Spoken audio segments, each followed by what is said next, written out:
저 어렸을 때 저희 동네에 칼 가는 아저씨가 오셨습니다.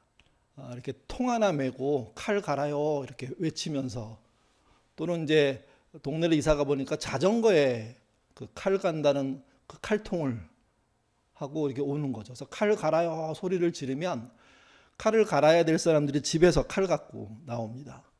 그러니까 어느 집은 뭐 한 개 갖고 나오고 어느 집은 뭐 두세 개 갖고 나오기도 하더라고요. 저희 집은 저희 아버님이 뭐 집에 있는 모든 칼을 잘 갈아주셨기 때문에 뭐 이렇게 외부 사람에게 칼을 맡겨서 갈아볼 기회는 없었습니다. 이제 결혼하고 난 다음에 칼 가는 것을 내가 하는 거였겠지 생각했는데, 뭐 제 아내는 본인이 스스로 알아서 갈아서 쓰기 때문에 저한테 뭐 순서가 오는 건 별로 없더라고요. 근데 어쨌든 칼을 갈게 될 수밖에 없는 거잖아요. 그러니까 칼이라는 존재가 사용하면 무뎌지게 돼 있습니다. 근데 그 무뎌진 거를 그대로 두고 그대로 방치하면 결국 그게 고철덩어리가 되고 마는 거잖아요. 반대로 그걸 잘 갈았으면 계속 칼로 쓸 수 있고요. 어느 TV에서 봤는데 횟가게를 하시는 분의 칼을 보니까 처음엔 큰 칼이었다가 점점 줄어들어서 아주 쪽칼처럼 작아지더라고요. 이거 뭐 몇 년 쓴 거라고, 몇 년 쓰면 이렇게 줄어든다고. 그러니까 그만큼 칼을 열심히 갈았던 거죠. 그래서 칼은 기억해야 될 건, 우리가 뭐 당연히 알아야 되는 거지만 갈아야 쓸 수 있습니다. 갈아야. 근데 칼만 그런 게 아닙니다. 인생도 그렇습니다. 인생의 날카로움이라는 것을 뭐 되게 사납게 표현할 수도 있지만 반대로 독창성, 열정, 뭐 창의성 뭐 이렇게 표현할 수 있거든요. 그러니까 사람이란 존재가 창의적으로, 독창적으로, 열정적으로 살 수 있는 어떤 이유들, 할 수 있는 것들이 뭐가 있을까? 이거 생각해 볼 필요가 있는 거죠. 근데 문제는 그런 독창성이, 그런 열정이, 그런 어떤 창의성이 처음부터 끝까지 지속된다면야 한 번만 가지면 되는 거지만 그렇지 않고 있다가도 사라지잖아요. 어저께 밤에 굉장히 좋은 마음으로 잤는데 아침에 일어났는데 무기력해질 수 있습니다, 사람이. 그러니까 그런 존재라는 의미에서 봤을 때, 야, 인생의 날카로움, 독창성을 어떻게 잃지 않고 쓸 수 있느냐? 이거 관심사 중에 하나죠. 여러분에게 질문 드립니다. 사람이 언제 독창성을 잃어버리고 무뎌질까요? 제가 이유를 이렇게 정리해보고 검색해봤더니 뭐 수십 가지가 되더라고요. 이유 자체가요. 뭐 다 얘기할 수 없어서 몇 가지만. 일반적으로 흥미를 잃을 때, 흥미가 느껴지지 않을 때, 그럴 때 독창성이 사라진답니다. 그러니까 흥미롭다는 것이 굉장히 중요해요. 어린아이를 키울 때 너무 많은 자극적인 도구를 가지고 키우면 아이들이 흥미를 빨리 잃어버립니다. 오히려 그런 거 있어요. 심심하게 키우라고요. 그래서 별것도 아닌 거에 재미를 느껴야 점점점 더 나이가 들면서 더 이렇게 뭐라 그러나 일상 속에서 흥미를 찾아낼 수 있는, 단조로움 속에서 질서를 찾아낼 수 있는 뭐 그런 거 가능하게 되거든요, 이게. 근데 어쨌든 흥미를 잃어버리면 독창성을 살리기가 쉽지 않습니다. 그래서 흥미를 되찾는 방식을 본인이 갖고 있을 때, 그럴 때 독창성의 회복들이 일어나는 거죠. 또 하나는 열심히 하던 일, 몸담아 하던 일 속에 그 일에 대해서 뭔가 실망해서 마음이 떠날 때입니다. 그러면 무뎌집니다, 그게. 다시 마음을 바로 잡을 만한 동기가 없으면 그거 역시 뭐 독창성을 발휘하기가 쉽지가 않죠. 세 번째는 발전하지 못할 때입니다. 회사로 치면 진급하지 못할 때, 좀 더 본질적으로 근본적으로 얘기하면 월급이 오르지 않을 때. 그러니까 올랐는데 뭐 10,000원 올랐다. 이건 뭐 격려가 안 되잖아요. 그러니까 월급이라는 게 본인의 기대와 회사의 어떤 주고자 하는 마음이 일치해서 딱 맞으면 좋고요. 그보다 크면 더 좋고요. 근데 어쨌든 그런 발전이라는 게 돈으로든 관계로든 능력으로든 역량으로든 커지기 시작할 때 독창성은 더 일어나게 된다는 거죠, 이게. 또 언제 인생의 날카로운 독창성을 잊어버릴까요? 행복이 사라지면요. 발전해도요. 마음이 있어도요. 흥미로움이 있어도요, 그 일을 열심히 했는데 내가 행복하지 않아요. 내가 열심히 하면 열심히 할수록 가정이 불행해져요. 이러면 안 됩니다. 그러니까 모두의 행복을 향해서 일들이 벌어지고 그것이 내 삶 속에 드러날 때, 그래서 남자들이 오해하는 게 있죠. 열심히 돈을 벌어다 주면 집이 행복해질 거라고 생각해요. 아니에요. 그 벌어다 주는 돈이 필요하죠. 근데 가족과 함께 행복을 만들 수 있는 내용들을 채워야 돼요. 내용들을. 그런 시간들을 만들어야 돼요. 그런 추억들이 존재해야 돼요. 함께 있으면 재밌어야 돼요. 뭔가 흥미로움이 있어야 돼요. 존중이 생겨야 돼요, 이게. 그러니까 행복이 사라지면 무뎌지고 그 행복을 회복하면 독창적인 일들이 막 벌어지게 돼 있습니다.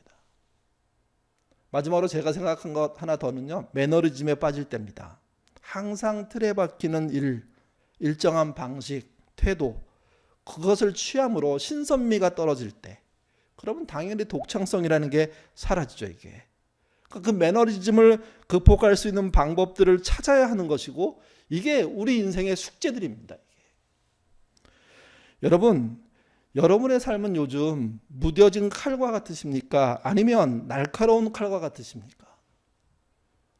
여러분의 독창성은 무뎌져서 전혀 발휘되지 않고 있습니까? 아니면 여전히 지금도 새로운 생각과 새로운 도전과 새로운 그 도전을 통한 결과들을 이루고 있으십니까? 사실 인생을 살면서요, 나이가 드실수록 창의적으로 독창적으로 살기 쉽지 않습니다. 근데 우리가 창의성을 멈추면, 독창성을 멈추면, 새로운 생각을 멈추면 사실은 그것만큼 힘든 것은 없습니다. 왜? 소망이 안 보이기 때문이죠. 저는 이럴 때 물론 목사니까 기도하겠죠. 근데 저도 기도해서 안 풀릴 때가 있습니다. 오히려 기도하면 더 할 말도 없고 더 뭐라 그러면 짜증나고 더 뭐라고 해야 되나요? 힘들 때도 있습니다. 그러니까 기도해야지 분명히 알고 설교 시간에 기도합시다 라고 얘기하지만 내가 기도하지 못할 때도 있거든요. 내 기도가 안 될 때도 있습니다.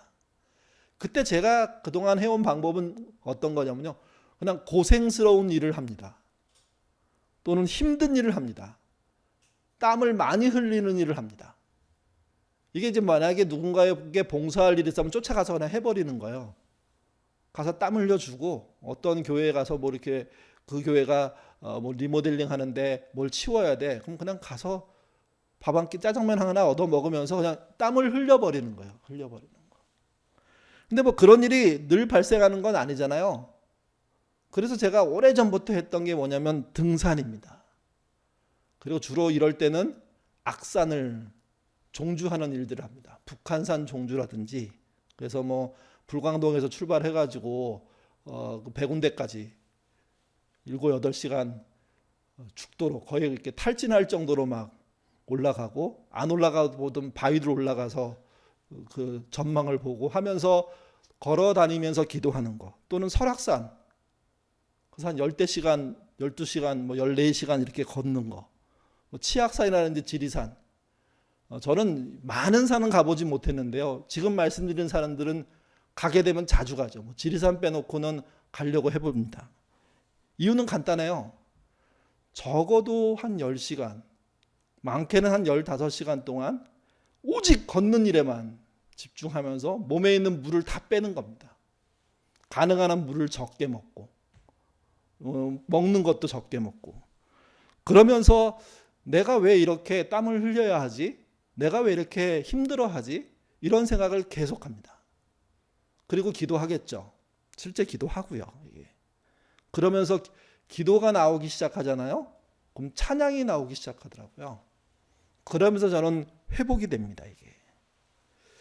또 하나의 등산의 매력 중에 하나는 뭐냐면요, 저처럼 혼자 온 이름 모르는 사람들을 만나는 거예요. 나이 드신 분을 만나기도 하고, 제 또래를 만나기도 하고, 저보다 어린 사람을, 심지어는 신혼부부를 만나기도 하고, 그들과 이런저런 얘기하다가 참 놀라운 건, 저도 인생을 살고 있지만 제가 깨달아 보지 못했던 이야기들을 해주는 분들이 너무 많아요.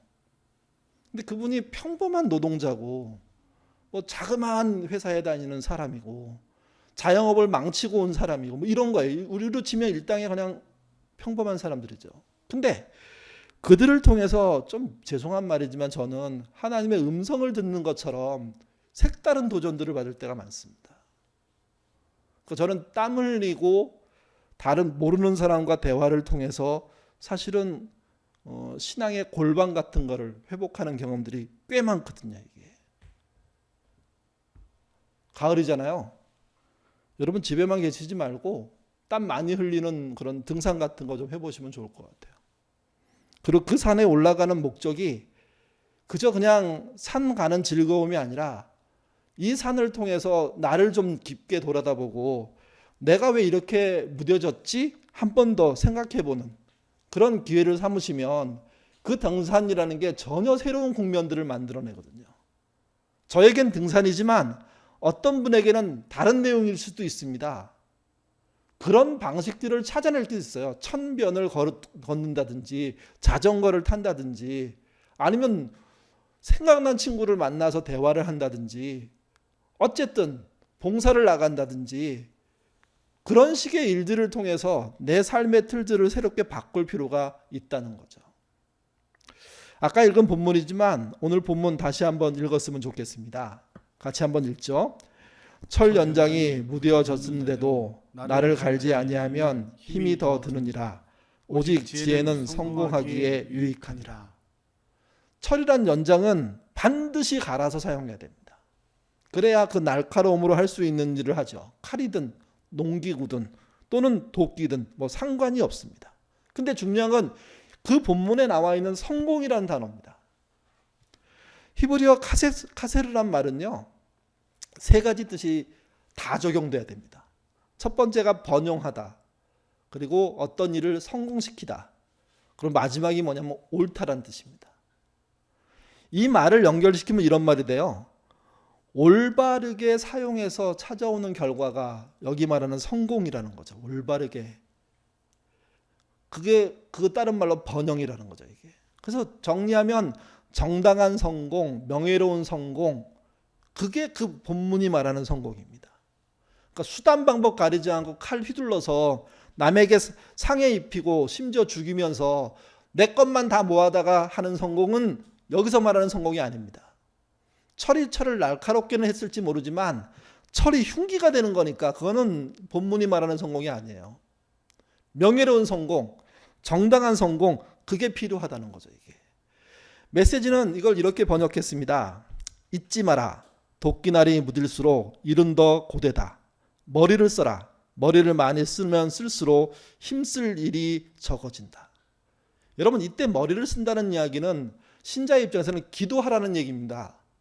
기도는 부르짖는 것만 있는 게 아니라 생각하는 게 있는 거거든요.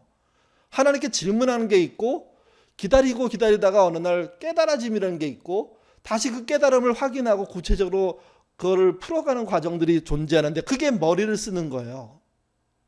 잔머리를 쓰라는 뜻이 아니에요.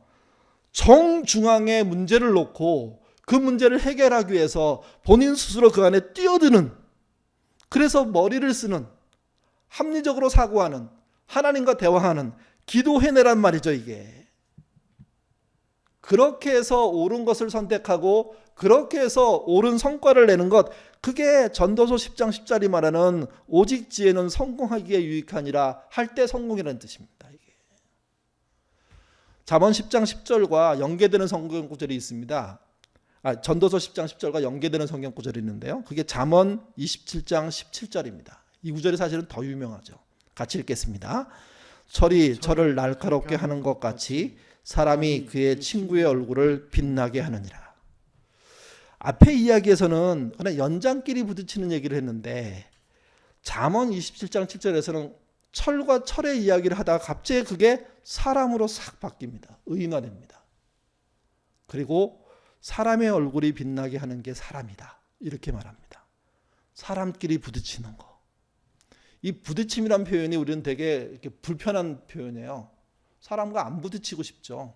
좋게 가고 싶죠. 근데 성경은, 잠언은, 솔로몬은 그렇게 얘기하지 않아요. 부딪혀야 한다는 거예요. 이것을 표준세 번역이 이렇게 번역했습니다. 같이 읽어보겠습니다. 쇠붙이는 쇠붙이로 쳐야 날이 날카롭게 서듯이 사람도 이웃과 부딪혀야 지혜가 예리해진다. 사람과 사람이 부딪혀야, 이 부딪히는 걸 싫어하지만 부딪히는 일이 필요하다는 거예요. 그래야 어떤 일이 벌어진다? 지혜가 예리해진다. 지혜가 예리해진다. 이 교훈 기억해야 됩니다. 사람들은 사람에게 지치면 사람을 피하려고 합니다. 제가 처음에 등산을 갈 때 피하려고 갔던 거예요. 사람을 안 만나는 게 좋겠다고. 갔더니 사람이 있는 거예요. 근데 그 사람이 뭔가 이렇게 도구 하나를 안 갖고 왔어요. 저한테 물어요. 아저씨 좀 뭐 나이프 갖고 왔으면 좀 빌려달라고. 빌려주기 싫지만 사람을 피해 왔지만 어떻게 정면으로 요구하고 내가 줄 수 있는 건데 피할 수 있습니까? 칼을 주게 되죠. 그분이 칼을 쓰고 난 다음에 아우 죄송하다고 제가 뭐 어떻게 말을 막 하면 저도 그 말에 맞장구를 치다 보니까 그 사람과 대화할 수 있는 기회가 생기고 여러 잡다한 얘기 막 하는 중에 놀랍게도요. 사람에게는 공통점이라는 게 있어요. 그걸 사람들이 귀신처럼 찾아내요, 서로. 그러면서 얘기해요. 말도 뭐게 할 얘기가 없으면 고향이 어디냐고 얘기해서까지 다 얘기를 하니까. 근데 그 안에 그 사람을 통해서 들을 수 있는 이야기들이 있어요. 반대로요. 저를 통해서 그 사람이 듣는 이야기가 있는 거예요. 이게.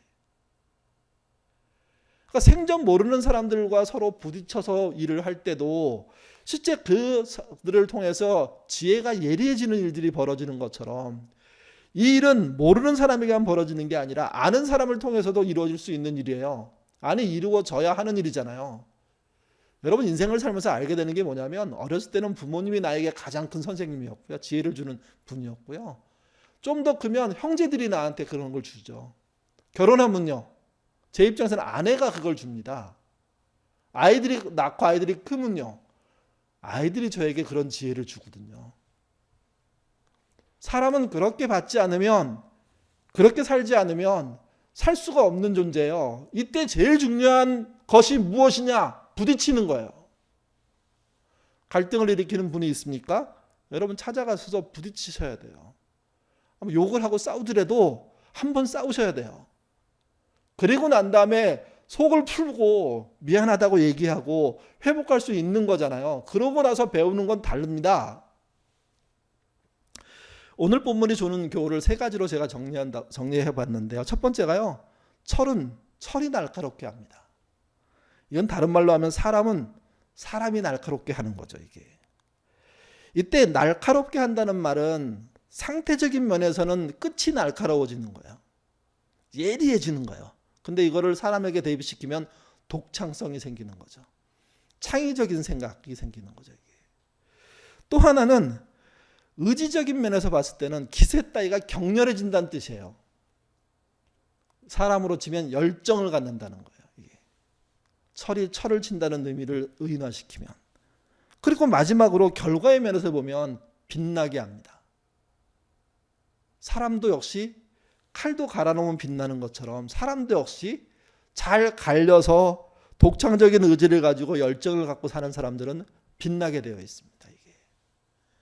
그러니까 철을 또 철이 날카롭게 한다는 사실을 기억하듯이 사람을 독창적으로 만들어주고 열정을 갖게 하고 빛나게 하는 존재는 누구냐? 사람입니다.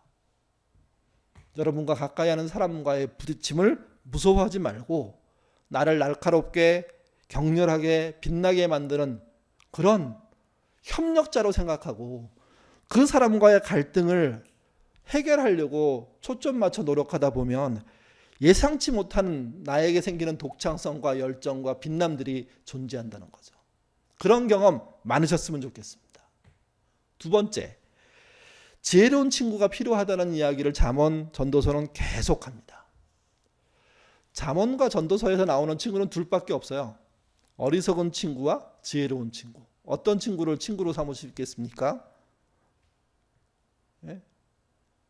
두 분이 내 앞에 계시는데 대답을 안 하시네요. 화면 안에 계신 분들은 어떤 친구를 지혜로운 친구입니까? 아니면 어리석은 친구입니까? 당연히 당연히 답이 정해져 있잖아요. 근데 이 답을 잠언과 전도서는 예상을 빗나가지 않아요. 굉장히 많은 곳에서 이 말을 반복하거든요. 그 중에 하나 보죠. 잠언 13장 20절. 같이 읽겠습니다. 지혜로운 자와 동행하면 지혜를 얻고 미련한 자와 사귀면 해를 받느니라. 그러니까 잠언 전도, 이 말은 솔로몬의 생각이 가장 많이 들어있는데 솔로몬의 생각에서의 친구는 지혜로운 친구가 친구라는 거예요. 이게. 그러면 여러분 하나 질문 던져야 됩니다. 정말 지혜로운 친구만 친구 삼는 게 옳은 일입니까? 미련한 친구는 내동기등에 쳐버려야 됩니까? 그냥 도와주기만 하는 친구 있어야 될 것 같지 않으세요? 특별한 기대하지 않고 나한테 뭘 막 큰 걸 주지 않아도 그냥 그 사람이기 때문에 그 사람을 기억하고 그 사람의 존재됨을 인정하고 그 사람이 어리석은 사람이기 때문에 더 사랑해주고 이런 거 필요하지 않을까요? 부모님들 중에 보면 형제들, 자기 자식들 중에 유난히 못난 자식을 더 사랑하는 부모님들이 많습니다. 부모의 심정이죠. 친구의 심정은 아닌 것 같아요. 근데 여러분, 그 부모의 심정이라는 것이 통하는 친구 한 명 정도는 있어야 되지 않을까요? 그래서 저는 잠언 전도를 읽으면서 늘 불편해진 게 뭐였냐면 항상 지혜로운 친구만 찾으래요. 근데 여러분 생각해 보세요. 지혜로운 친구가 나의 친구가 될까요? 그거 어떻게 생각하세요? 나라고 하니까 정성규만 생각하지 마시고 여러분 생각해 보세요. 지혜로운 친구가 여러분의 친구가 될까요? 지혜로운 친구 필요합니다.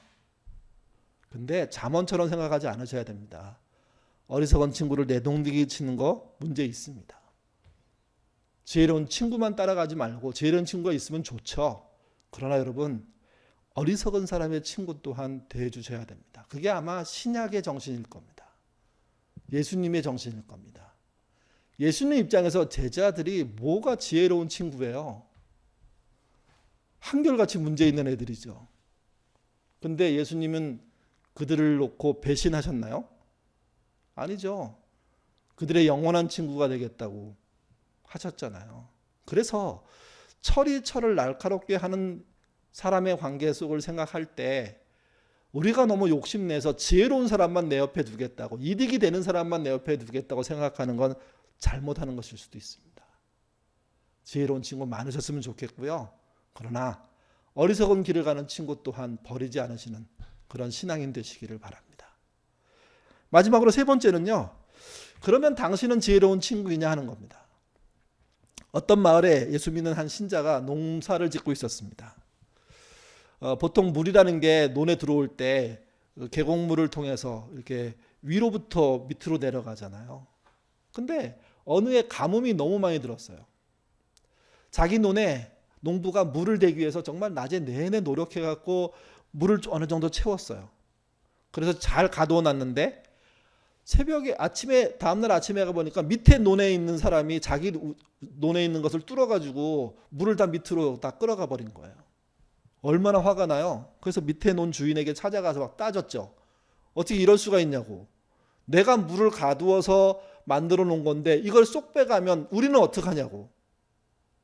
그랬더니 이 사람 변명 저런 변명 막 하다가 결국은 뭐 변명이 통하지 않으니까 죄송하다고 다시는 안 그러겠다고. 그래서 또 다시 또 물을 모아서 채웠죠. 그리고 다음날 아침에 나갔더니 또 빠져 있는 거예요. 또 밑에 논에 채워져 있는 거죠, 이게. 그래서 또 싸웠어요. 근데 이런 일이 여러 번 반복되는 거예요. 분명 본인의 입장에서는 본인이 정의롭고 옳고 신자 입장에서 부끄러운 게 없는데 그 사람은 정말 안면 몰수하고 오직 자신의 물을 다 뺏어가고 있는 거죠, 이게.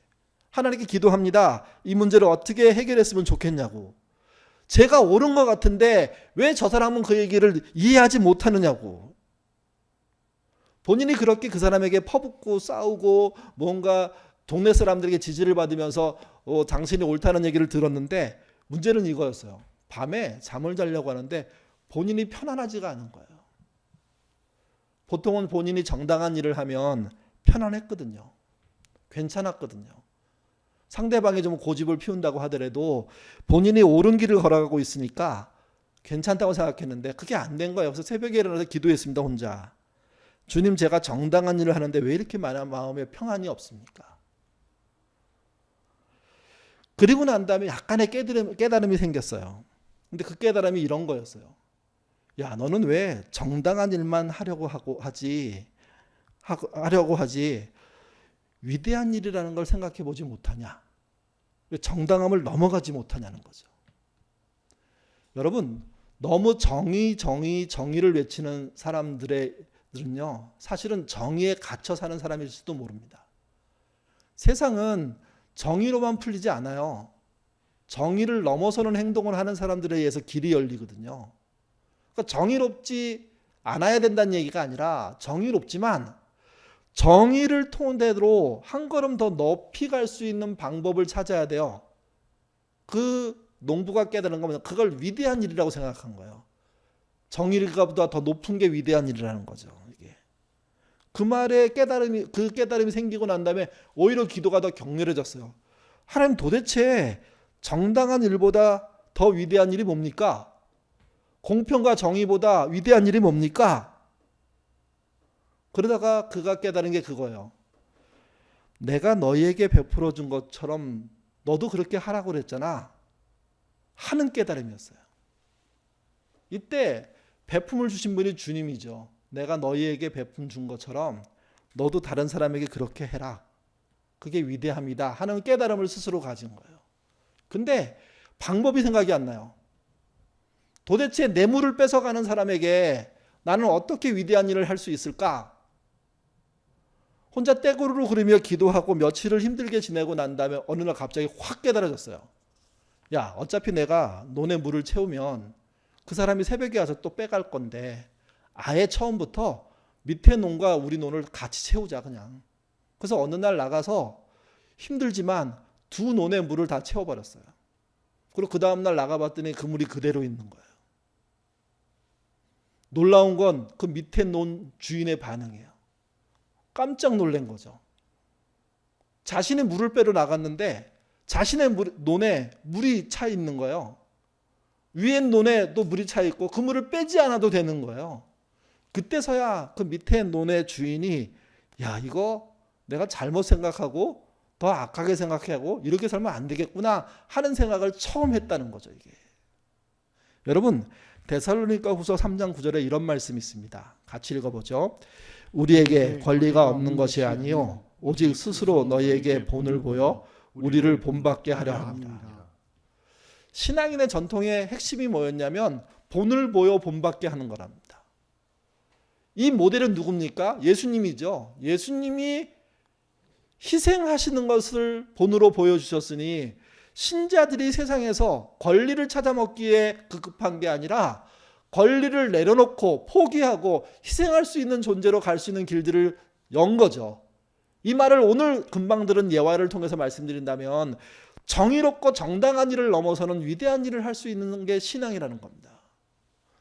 기독교 신앙은요, 정의로운 일만 하는 게 아니에요. 정의를 토대로 위대한 일을 할 수 있는 사람들이 되는 거죠, 이게.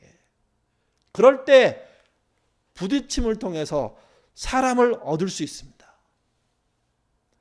지혜가 예리해지는 걸 만들 수 있습니다.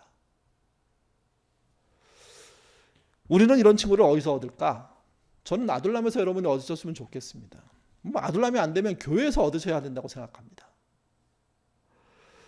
아둘람을 적당한 거리 두는 관계로 만들지 마십시오. 더 밀접하게 부딪힐 수 있는 만큼 다가가십시오. 그래서 아둘람에서 철이 철을 날카롭게 하듯이 아둘람이 교우 관계를 통해서 서로를 위한 독창성을 만들어주는 곳이 돼야 되고 열정을 키워주는 곳이 돼야 되고 그래서 혼자는 물론이고요. 서로에게 빛나는 존재가 되게 해줘야 돼요. 서로. 너무 답답하면 이거예요. 이런 걸 다른 데서 찾으려고 해요. 아니, 이미 가까이 있는 집에서 찾아야 되고요. 이미 가까이 와 있는 아둘람에서 찾으셔야 돼요. 또 이미 가까이 있는 예인교에서 찾으셔야 돼요. 그런 관계들을 만들 수 있으면 빨리 만들고 부딪힘을 통해서 점점점 정의를 넘어서는 위대함으로 가는 길들을 만드셔야 돼요. 이게. 아둘람, 그래서 좋은 의미에서 진짜 우리를 창의적으로 만들 수 있는 공간이에요. 관계예요. 예인교회 그런 데 쓰셔야 돼요. 이 교회 안에서 정말 여러분들과 함께 서로 부딪히지만 그 관계를 통해서 여러분들을 정말 어떤 기세를 세워주고 열정을 만들어주고 함께 천국 가기 직전까지 동행하고 싶은 사람들을 의기투합해서 만드는 일을 하셔야 되는 거예요. 이게 왜 교회에서 이런 일에 망설이는지 모르겠어요. 왜 이런 일에 열정적으로 뛰어들지 않는지 모르겠어요. 이거 아니면 다른 데 기회가 있으십니까? 특히 정당한 일을 넘어서 위대한 일은요, 아둘람에서 할 수 있어요. 예인교회에서 할 수 있다고요. 주고 받는 일을 넘어서서 받지 않아도 주는 일을 교회에서 할 수 있습니다. 충분히 해야 하는 거죠. 이게 영적으로 민감하면서도 인간적으로 민감한 공동체 만들 수 있습니다. 왜 그것을 하지 않고 해보려고 하지 않고 안 하면서 어디 그런 게 있나 기웃거리는 인생을 삽니까? 가까이에서 그걸 만들지 못한다면 다시 만들 방법은 없는 거거든요. 이게 우리 문제는 이거예요. 우리가 너무 깔끔을 떠는 거예요. 그냥 무던한 친구가 되려고 하지 않고 그 친구의 지저분함을 좀 묻히려고 하지 않고 깔끔을 떨려고 하는 거예요. 이게 아들람에서 그러지 마시고 교회에서 그러지 않았으면 좋겠습니다. 그래야 더 좋은 공동체로 가거든요. 저는 친구, 사람 하면 이 시가 생각납니다. 함석건 선생이 쓴 시인데요. 그때 이런 사람을 가졌는가. 길지만 짧으면 몇 가지만 읽어보죠. 말리길 나서는 길 처자를 내맡기며 맘 놓고 갈 만한 사람, 그 사람을 그대는 가졌는가. 탔던 배 꺼지는 시간 구명대 서로 사양하며 너만은 제발 살아다오 할 그 사람을 그대는 가졌는가. 온 세상의 찬성보다도 아니하고 가만히 머리 흔들 그 한 사람의 얼굴 생각에 알뜰한 유혹 물리치게 되는 그 사람을 그대는 가졌는가. 그 사람을 멀리 있는 어디서 찾지 마시고 교회에서 아둘람에서 찾으시는 여러분 되시기를 바랍니다. 그리고 그들과 함께 부딪힐 수밖에 없습니다. 그 부딪힘을 통해서요, 날카롭게 열정적으로 부딪히다 보면 빛나는 결과에 이르게 될 거고요. 천국에 갈 때까지 그들과 함께 사는 즐거움들을 누리게 되실 겁니다. 그런 도전하시는 저와 여러분 되시기를 주님의 이름으로 부탁드립니다. 기도하겠습니다. 하나님, 우리는 너무 이상적이어서 우리의 이상을 실현하고자 깔끔한 생각들만 합니다. 그러나 주님, 그 깔끔함이 거리를 만들었고 그 깔끔함이 부딪히지 못하게 만드는 이유가 된다는 사실, 우리가 이 시간 한번 생각하도록 인도하여 주옵소서. 우리의 깔끔이 아니라 상대방의 어리석음까지도 받아주는 용기 있는 믿음 되기를 원합니다. 지혜로운 친구만 찾아가는 사람이 아니라 지혜롭지 못하고 어리숙하고 심지어는 자기 앞가림도 못하는 사람을 친구로 들 수 있는 그런 믿음의 사람으로 살 수 있도록 인도하여 주옵소서. 정말 나의 물을 뺏어가는 그런 아랫집 논의 주인에게 위에 논 주인이 깨달은 것은 본을 보여 그를 변화시키는 거라는 거였습니다. 우리의 삶 또한 유익하기 때문에, 이득이 되기 때문에, 유리하기 때문에 사람을 선택하는 것이 아니라 그 사람이 우리와 함께 하기 때문에 함께 하려고 하는 마음을 갖는 신자가 되게 도와주시고, 그들에게 보여야 될 게 그들을 정의를 통해서 고쳐내는 것이 아니라 위대한 도전을 통해서 변화시키는 것임을, 본을 보여주시는 것임을 배우는 우리가 되도록 이끌어 주옵소서.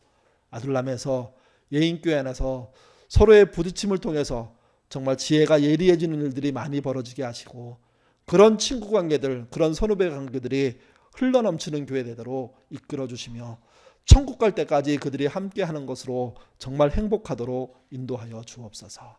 우리 젊은이들에게도 예인교회가 그런 공동체 되고 그런 식구들을 일찌감치 만나서 지금부터 주의 나라 갈 때까지 그런 행복을 추구하는 삶 살도록, 부딪히면서 예리해지는 삶을 살도록 인도하여 주옵소서. 감사하며 예수님 이름으로 기도드립니다. 아멘.